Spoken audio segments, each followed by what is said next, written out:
রক্তমাখা ছাই, পুড়ে যাওয়া যানবাহনের ধ্বংসাবশেষ আর কালিমাখা ভবন দেখে মনে হতে পারে যুদ্ধবিধ্বস্ত কোনো এলাকার চিত্র। পুরান ঢাকার চকবাজারের চুড়িহাট্টার হাল এখন ঠিক এমনই। আগুনের লেলিহান শিখা কেবল প্রাণী কেড়ে নেয়নি, নিঃশেষ করে দিয়েছে বেঁচে থাকার শেষ অবলম্বনটুকুও। আমরা রাস্তায় বেরোছি, এখন তো আমরা তো বাসায় তো থাকতে পারি না, বাচ্চা কাচ্চা এই যে কাপড় চোপড় ছাড়াই নিয়ে এসে পড়ছে। কতজন লোক মারা গেছে এখন পর্যন্ত বলা যাচ্ছে না। আমাদের সাথে ঘুরতে পারতাম, আমরা তো এখানে এখন নাও থাকতে পারতাম, ইন্টারভিউ হয়তো নাও দিতে পারতাম। বুধবার রাত আনুমানিক 10টার দিকে চুড়িহাট্টা মসজিদের গলি ও তার আশপাশের এলাকা হঠাৎ করেই কেঁপে ওঠে বিকট শব্দে। কিছু বুঝে ওঠার আগেই দ্রুত ছড়িয়ে পড়ে আগুন। পুড়তে থাকে দোকানপাট, বসত বাড়ি। রেহাই পায়নি সরু রাস্তায় জট পাকিয়ে থাকা যানবাহনগুলোও। প্রচুর জ্যাম ছিল, আমার গাড়ি ব্রেক করেছিল। হঠাৎ এমন বিকট শব্দ আইলো, আর মনে করেন এখানে আগুন জ্বলে গেল। গাড়ির যে গ্যাস সিলিন্ডার সূত্রপাত এবং সূত্রপাতের পরে চুড়িহাট্টা মসজিদ সংলগ্ন ওয়াহেদ ভবনে ভয়াবহ আগুনের দৃশ্যপাত।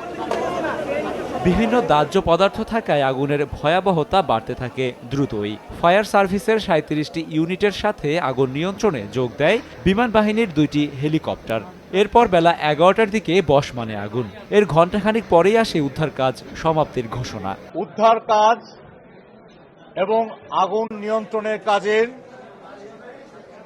সমাপ্তি ঘোষণা করা হচ্ছে, কিন্তু সেই সাথে সাথে ফায়ার ব্রিগেড এবং সিভিল ডিফেন্সের 3টি টিম এটা মনিটরিং এর আওতায় রাখবার জন্য 3টি টিম এখানে কাজ করবে। এই পর্যন্ত 67 জন লাশের আমরা খবর পেয়েছি এবং ঢাকা মেডিকেলের ফরেনসিক বিভাগ এই পর্যন্ত 37 জনের লাশ শনাক্ত করতে পেরেছে। এখনো থেমে থেমে মাথাচাড়া দিচ্ছে আগুনের শিখা। বাড়ছে কেবল ধ্বংসের খতিয়ান। ক্ষতির সঠিক হিসেব অবশ্য এখনো মেলেনি অনেক ক্ষতিগ্রস্তের খোঁজও। গভীর শোক ও সমবেদনা, নিহতের পরিবার ও আহতদের ক্ষতিপূরণ, তদন্ত কমিটি গঠন ও রিপোর্ট প্রদান। প্রতিবছর এই দিনে দোয়া মাহফিল ও বিদেহী আত্মার মাগফিরাত কামনা। ভুক্তভোগী সাধারণ মানুষের প্রশ্ন, আর কতদিন চলবে এমন প্রহসন? একটি নিছকই দুর্ঘটনা নাকি হত্যাকাণ্ড? রাশেদ বাপ্পি, সময় সংবাদ, ঢাকা।